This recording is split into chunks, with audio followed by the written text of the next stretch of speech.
ನಮಸ್ಕಾರ. ಕೃಷಿಕಾ ಚಾನೆಲ್ಗೆ ಸ್ವಾಗತ. ಶ್ರೀ ಮಾರುತಿ ದೇವಸ್ಥಾನ ಬಿಸಗೋಡಿನಲ್ಲಿ ನಿನ್ನೆ ನಡೆದ ಆಲೆಮನೆ ಹಬ್ಬ ಮತ್ತು ಸ್ವಾಮಿ ವಿವೇಕಾನಂದ ಜಯಂತಿ ಉತ್ಸವವನ್ನು ಆಚರಿಸಲಾಯಿತು. ಬೃಹತ್ ಪ್ರಮಾಣದಲ್ಲಿ ನಿನ್ನೆ ಆಲೆಮನೆ ಹಬ್ಬವನ್ನು ಹಮ್ಮಿಕೊಂಡಿದ್ದರು. ಸಾವಿರಾರು ಸಂಖ್ಯೆಯಲ್ಲಿ ಜನರು ಪಾಲ್ಗೊಂಡು ಕಬ್ಬಿನ ಹಾಲಿನ ಸವಿಯನ್ನು ಸವಿದರು. ಈ ಸಂದರ್ಭದಲ್ಲಿ ಮಂಡಕ್ಕಿ, ಬಜೆ, ಪಾಪಡ್ ಹಾಗೂ ಗೋಬಿ ಇತ್ಯಾದಿಗಳನ್ನು ಇಟ್ಕೊಳ್ಳಲಾಗಿತ್ತು. ಕಬ್ಬಿನ ಹಾಲು ತುಂಬ ಸಿಹಿಯಾಗಿ ಸವಿಯಾಗಿ ಇತ್ತು ಅಂತ ಎಲ್ಲರೂ ಕೂಡ ಕೊಂಡಾಡಿದ್ದಾರೆ.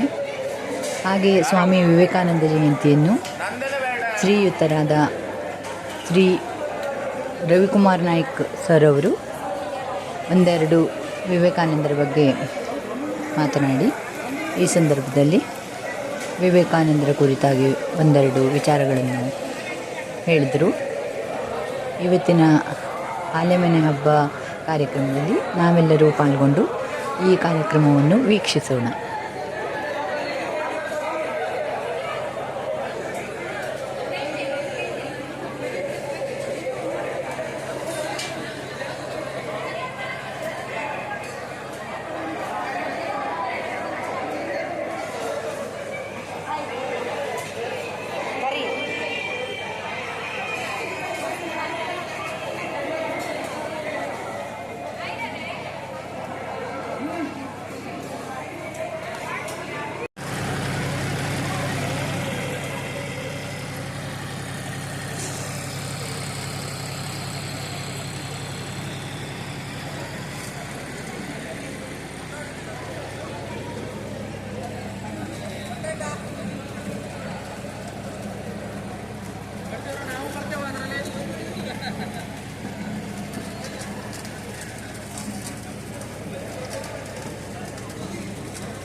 ಒಂದೇ ತಂಗಿ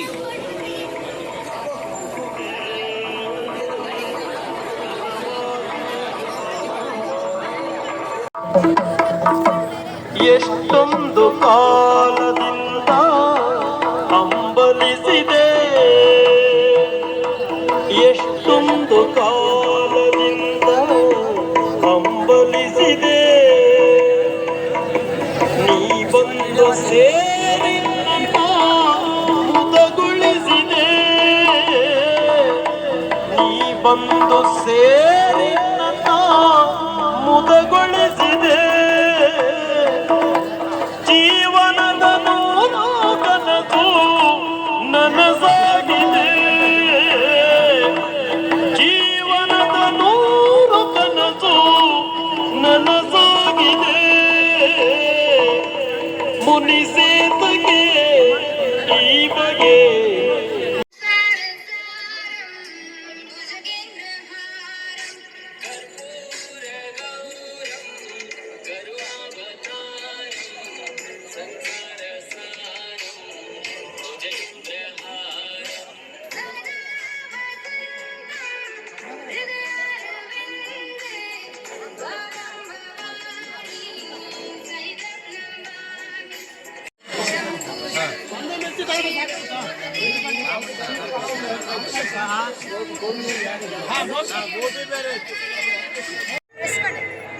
ಮಾಡಿ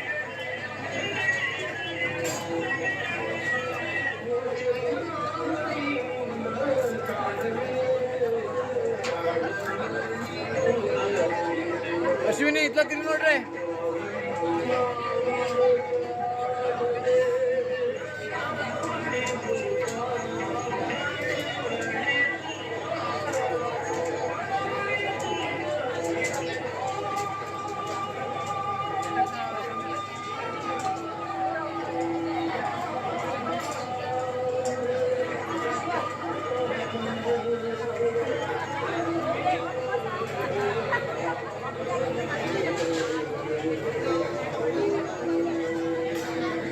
ವಿನಾಯಕ ವಿನಾಯಕ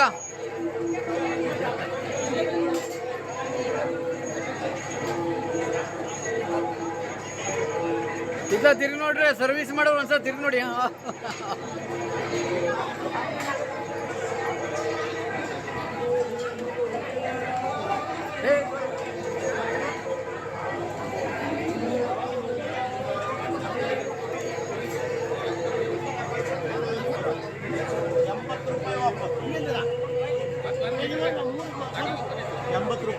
ಒಂದ್ಸಲ ಇದ್ದ ತಿರುಗಿ ನೋಡ್ರು.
ಹಿಂಗ ಬಳ್ಳೇರ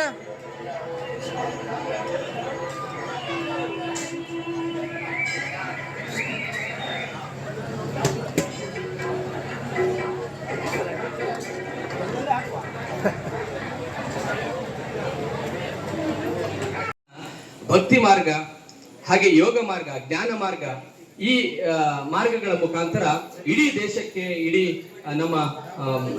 ಇಡೀ ಜಗತ್ತಿಗೆ ಸಾರಿದಂತಹ ಮಹಾನ್ ಸಂತ ಸ್ವಾಮಿ ವಿವೇಕಾನಂದರು. ಸ್ವಾಮಿ ವಿವೇಕಾನಂದರ ಮತ್ತೊಂದು ಘಟನೆ ಹೇಳಲಿಕ್ಕೆ ಇಷ್ಟಪಡ್ತೇನೆ.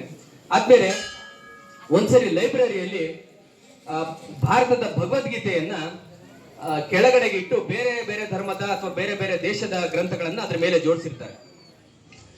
ಆ ಸಂದರ್ಭದಲ್ಲಿ ಹೇಳ್ತಾರೆ ಸ್ವಾಮಿ ವಿವೇಕಾನಂದರಿಗೆ, ಉಳಿದ ದೇಶದ ದಾರ್ಶನಿಕರು, ವಿದ್ವಾಂಸರು, ನೋಡು, ನಿನ್ನ ಭಾರತ ದೇಶದ ಭಗವದ್ಗೀತೆ ಅತ್ಯಂತ ತಳದಲ್ಲಿದೆ, ಬುಡದಲ್ಲಿದೆ. ನಮ್ಮ ದೇಶದ ಗ್ರಂಥಗಳು, ಮಹಾನ್ ಗ್ರಂಥಗಳೆಲ್ಲ ಮೇಲ್ಭಾಗದಲ್ಲಿದೆ. ಇದು ನಮ್ಮ ಗ್ರೇಟ್ನೆಸ್ ಅಂತ ಹೇಳಿ. ಆಗ ಸ್ವಾಮಿ ವಿವೇಕಾನಂದರು ತಕ್ಷಣ ರಿಯಾಕ್ಟ್ ಮಾಡ್ತಾರೆ, ನನ್ನ ಭಾರತ ದೇಶದ ಭಗವದ್ಗೀತೆ ಅದು ಅತ್ಯದ್ಭುತವಾದ, ಆ ಗೀತೆಯ ಸಾರದಿಂದಲೇ ಅದು ಇಡೀ ನಿಮ್ಮ ಧರ್ಮ ಗ್ರಂಥಗಳನ್ನ, ನಿಮ್ಮ ದೇಶದ ಬೇರೆ ಬೇರೆ ಗ್ರಂಥಗಳನ್ನ ಹಿಡಿದಿಟ್ಕೊಂಡಿದೆ. ಅವೆಲ್ಲದಕ್ಕೂ, ನಿಮ್ಮ ಎಲ್ಲಾ ಗ್ರಂಥಗಳಿಗೂ ಭದ್ರ ಬುನಾದಿ ಭಾರತದ ಶ್ರೇಷ್ಠ ಗ್ರಂಥ ಭಗವದ್ಗೀತೆ ಅನ್ನೋದು. ಸೊ ಅಲ್ಲಿಗೆ ಪ್ರತಿಯೊಬ್ಬರು ಯಾರು ಕೂಡ ಮಾತಾಡೋದಿಲ್ಲ, ಸುಮ್ಮನಾಗ್ಬಿಡ್ತಾರೆ. ಸೊ ಯಾರ ಮನೆಯಲ್ಲಿ ಯಾವುದೇ ಪುಸ್ತಕ ಇಲ್ಲದಿದ್ರೂ ತೊಂದರೆ ಇಲ್ಲ, ಆದ್ರೆ ಭಗವದ್ಗೀತೆ ಮಾತ್ರ ಇರಬೇಕು. ಅದು ನಮ್ಮ ಹಿಂದೂಗಳ ಒಂದು ಆದ್ಯ ಕರ್ತವ್ಯ ಕೂಡ ಹೌದು. ಪ್ರತಿಯೊಬ್ಬರ ಮನೆಯಲ್ಲಿ ಭಗವದ್ಗೀತೆ ಇದ್ರೆ ಅದರಿಂದ ಪ್ರೇರಣಾ ಶಕ್ತಿ ಸಿಗತ್ತೆ, ಇಚ್ಛಾಶಕ್ತಿ ಸಿಗತ್ತೆ, ಸಾಧನೆಗೆ ಅದೊಂದೇ ಸ್ಫೂರ್ತಿಯಾಗಿರುತ್ತೆ ಅನ್ನುವಂಥದ್ದು. ಆದ್ಮೇಲೆ ಒಂದು ನಿದರ್ಶನವನ್ನ ಹೇಳಿ ನಾನು ನನ್ನ ಮಾತುಗಳನ್ನ ಮುಗಿಸ್ತಾ ಇದ್ದೇನೆ. ಸೊ ಸ್ವಾಮಿ ವಿವೇಕಾನಂದರು 1902 ಜುಲೈ 4ರಂದು ತಮ್ಮ ದೇಹವನ್ನ ತ್ಯಾಗ ಮಾಡ್ತಾರೆ. 39ನೇ ವಯಸ್ಸಿನಲ್ಲಿ ಅವರು ದೇಹ ತ್ಯಾಗವನ್ನ ಮಾಡ್ತಾರೆ. ಅವರ ಚಿಂತನೆಗಳು, ಅವರ ತತ್ವಗಳು, ಅವರ ಆಚಾರ ವಿಚಾರಗಳು, ಅವರು ಇಡೀ ಹೊರ ದೇಶಕ್ಕಾಗ್ಲಿ ಅಥವಾ ನಮ್ಮ ದೇಶಕ್ಕಾಗ್ಲಿ ಕೊಟ್ಟಂತಹ ಕೊಡುಗೆಗಳು ಇವತ್ತಿಗೂ ಜೀವಂತ. ಅವತ್ತು ಅವ್ರು ಏನ್ ಹೇಳಿದ್ರು 1893ರಲ್ಲಿ ಏನು ಚಿಕಾಗೋ ಸಮ್ಮೇಳನದಲ್ಲಿ ಹೇಳಿದಂತಹ ಏನ್ ಭಾಷಣ ಇದೆ, ಅದಕ್ಕೆ ಕನಿಷ್ಠ 2 ನಿಮಿಷ dear brothers and sisters of America ಅಂತ ಹೇಳುವಂತ ಏನು ಒಂದು ವಾಕ್ಯ ಇದೆ, ಕನಿಷ್ಠ 2 ನಿಮಿಷ ಎಲ್ಲ ಸಭಾಂಗಣದಲ್ಲಿ ಚಪ್ಪಾಳೆ ತಟ್ಟೋದ್ರ ಮುಖಾಂತರ ಆ ಸದ್ದು 2 ನಿಮಿಷ ಕೇಳುತ್ತೆ. ಅಲ್ಲಿಗೆ ನೆರೆದಿರುವಂತ ಎಲ್ಲಾ ಮಹನೀಯರು ಭಾರತ ದೇಶಕ್ಕೆ ಮತ್ತೆ ಸ್ವಾಮಿ ವಿವೇಕಾನಂದರಿಗೆ ಕೊಟ್ಟಂತಹ ಅಭಿನಂದನೆ ಅದು.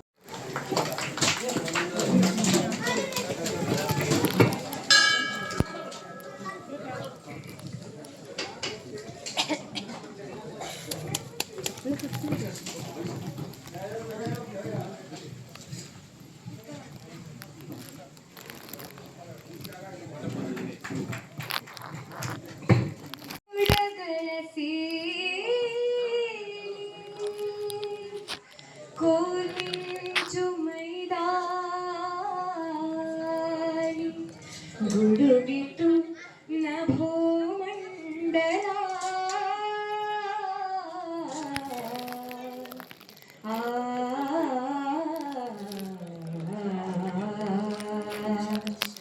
ರಾಮನಾಮದಿ ಬೆಳಗಲಿ ಭುವಿಯಂಗಳ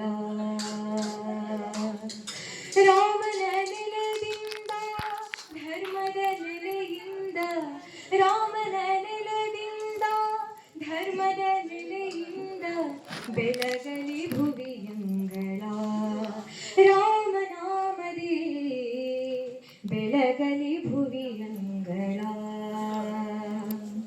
ಸಾಮಗಾನದ ಶ್ರುತಿಗಿರುವುದೇ ಲಯ ಸಾಮರಸ್ಯದ ಕೃತಿಗಲ್ಲಿ ಅಕ್ಷಯ ಸಾಮಗಾನದ ಶ್ರುತಿಗಿರುವುದೇ ಲಯ ಸಾಮರಸ್ಯದ ಕೃತಿಗಲ್ಲಿ ಅಕ್ಷಯ ವಿಷಮದ ವ್ಯಾಪಾರ ವಿಶ್ವದಿ ನಶಿಸಲಿ ವಿಷಮದ ವ್ಯಾಪಾರ ವಿಶ್ವದಿ ನಶಿಸಲಿ ರಸಪೂರ್ಣವೆನಿಸಲಿ ಈ ತಾಯ್ದೆರ ರಾಮನಾಮದಿ ಬೆಳಗಲಿ ಭುವಿಯಂಗಳ.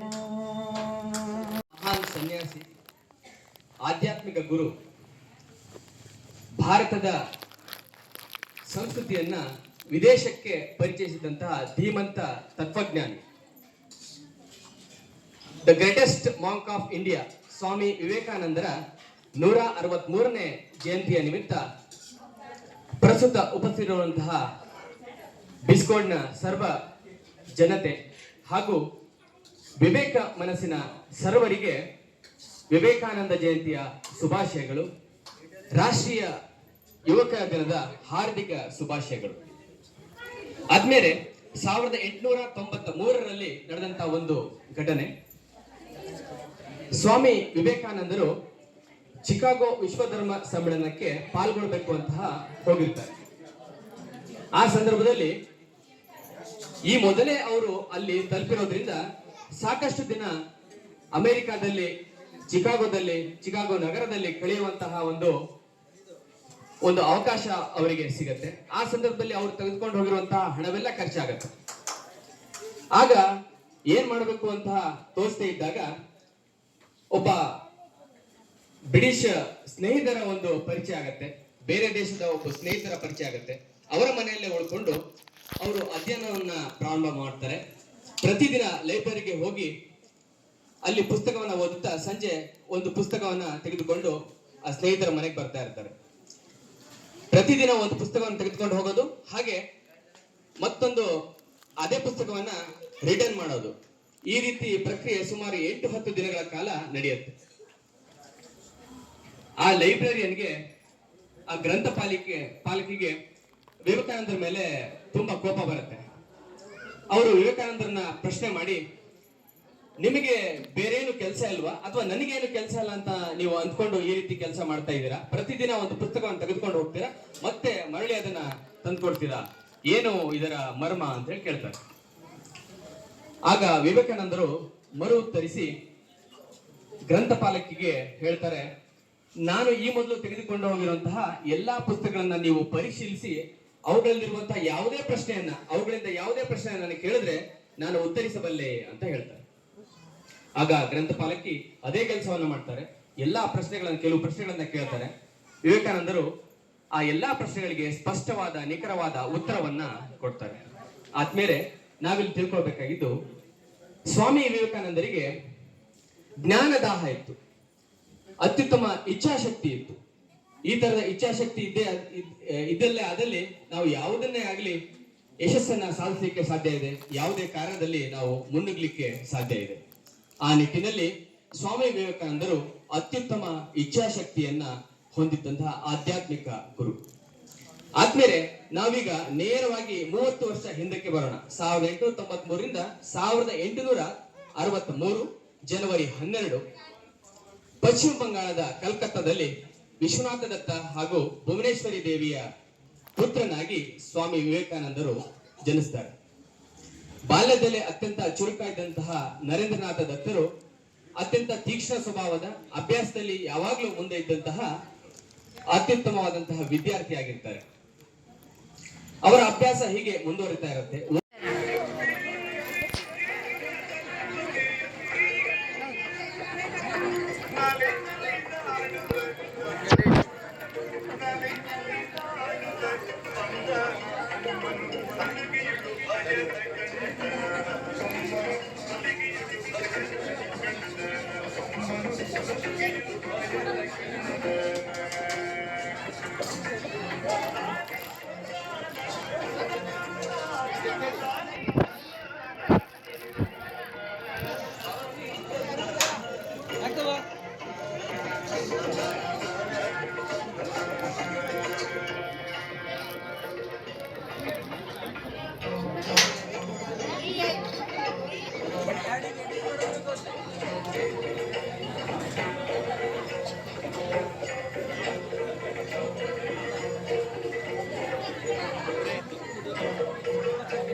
Thank